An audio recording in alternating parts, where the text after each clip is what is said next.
Hi, fifth graders. Today's topics are we're gonna evaluate numerical expressions, and then we're gonna multiply decimals, and then we're gonna divide decimals, and then we're gonna do word problems regarding decimals.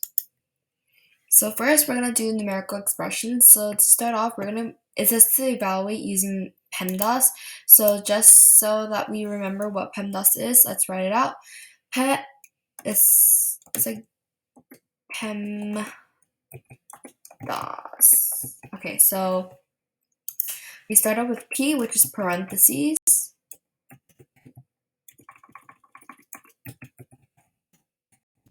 right? And then E is exponent, and then M is multiply, D is division, A is addition, and S is subtraction. So we need to follow in this order, right? But when multiplication and division are together, you just go from left to right, and when addition and subtraction are together, you just go from left to right again. So keeping this PEMDAS rule in mind, let's go on to number 3. So number 3 gives us 3 plus parentheses 5 divided by 1 parentheses. Okay, so we have to do the parentheses first because that's what PEMDAS tells us to do, right? So when it says 5 is divided by 1, 5 is my dividend and 1 is my divisor. So 1 is going to go outside and 5 is going to go inside. So 1 cannot, oh actually 1 can go into 5, right? 1 can go into 5 times because 5 minus 5 equals 0. So our parentheses becomes 5. So our new equation will be 3 plus parentheses of 5. And then since there's no other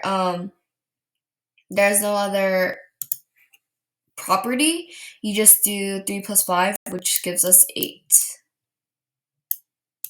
And this was a fairly easy question, and it should be the case for the rest of these questions, except as you can see, it gives you these brackets.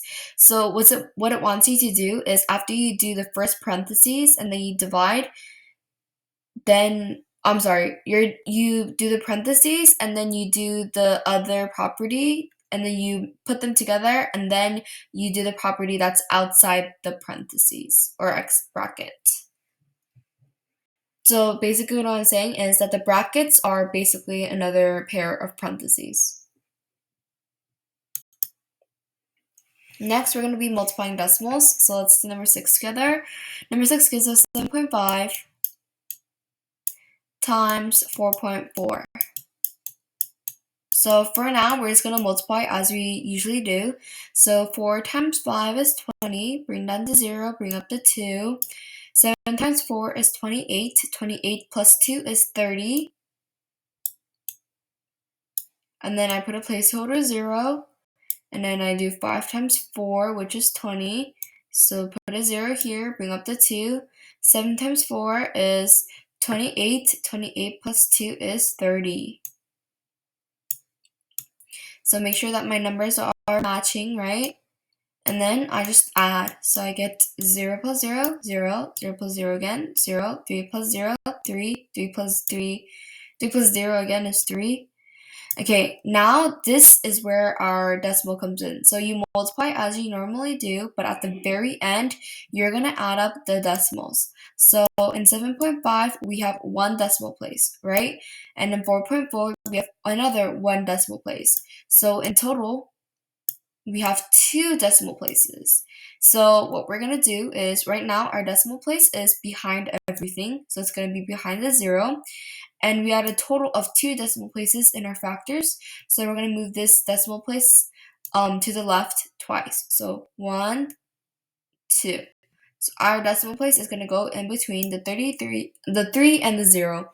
And so our final answer would be 33.00 or just 33. So when you're multiplying with decimals, what you need to do, you just multiply as you usually do, but make sure to count the number of decimals that your factors have, because that is how many decimal places that your product will have in the end. Now we're going to be dividing decimals. So let's write it out first. So 58.59 is being divided by 9.3, so 58.59 will be our dividend and 9.3 will be our divisor. So our divisor goes outside and our dividend goes inside. So what we do before we start dividing anything, in this case, when you're dividing decimals, you move the decimal place first. So it doesn't matter how many times you move it, just make sure that it's behind the number, behind every number. So in 9.3, you just move it once, and in 58.59, you move it to the right twice. And then in this case, you bring it up here, because it will be in our final answer. Now we just do regular division.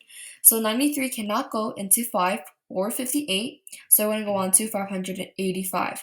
So let's try it out. Let's do 93 times, let's say, 5.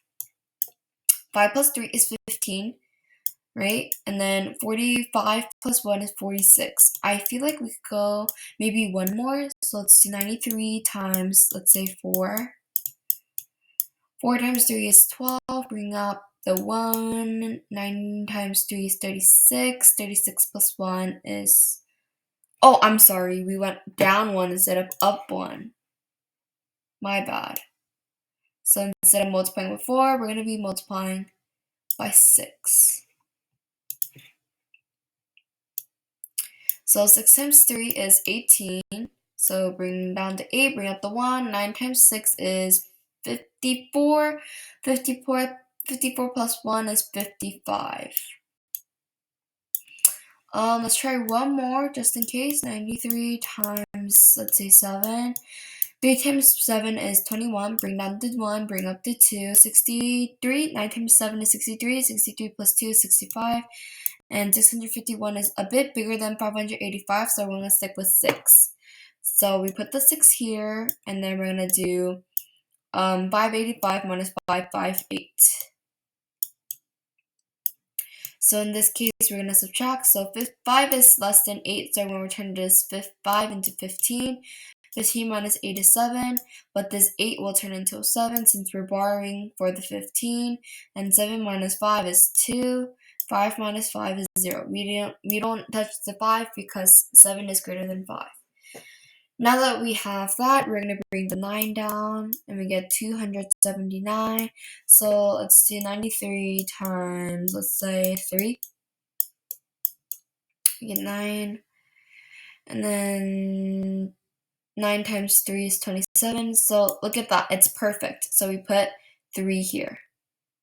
And we get 279 minus 279. And we get 0. So in this case, we didn't have to go past this decimal point, but most cases you will have to, but in this case, it turns out it came out perfectly. So for number 9, our final answer is 63 or 63.0. It's the same thing. So in this case, when you're dividing decimals, you move the decimal place to the right first, and then you divide. And don't forget to bring your decimal point up every time. It's very important. Now, word problems. Lesson number 1. A boat traveled at a constant speed for 5 hours, covering a total distance of 82.9 kilometers. How fast is it going? So we're gonna assume that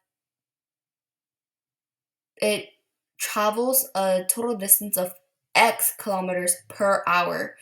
And since we know that we're traveling 5 hours, we're going to be multiplying that X by that 5 to have a total of 82.9. So we're trying to figure out how many kilometers it travels per hour. So in other words, it's going to be like X over 5 equals, so not X over 5, sorry. I said we're going to be multiplying X times 5. Because we're multiplying the speed by the number of hours, and in this case, the number of hours is given to us, and along with the total distance. And what we're trying to find is that x. So in order to do that, we're just going to be dividing 82.9 by 5. So that's exactly what we're going to do.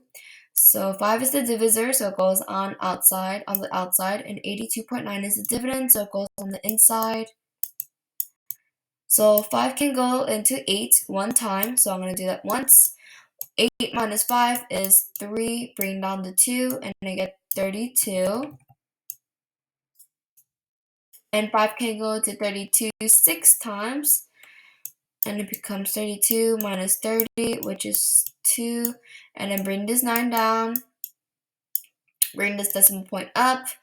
5 can go into 29 5 times. 29 minus 25 is a 4, put a 0 and bring that 0 down. 5 can go into 40 8 times, so it'd be 40 minus 40. So in this case, our decimal actually stops, right?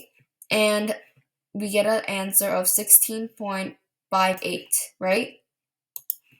And in terms of this word problem, we need to put a label. So our answer will be 16.58, but 16.58 what, right? We're trying to find how fast it was going, and speed is always the distance over time, right? So in this case, our distance was kilometers, so I'm going to put km over the time, which is in this case hours. So our answer will be our answer will be that the boat was traveling at a speed of 16.58 kilometers per hour. And that's it. So when you're doing word problems, just remember that it's always important to label your answers.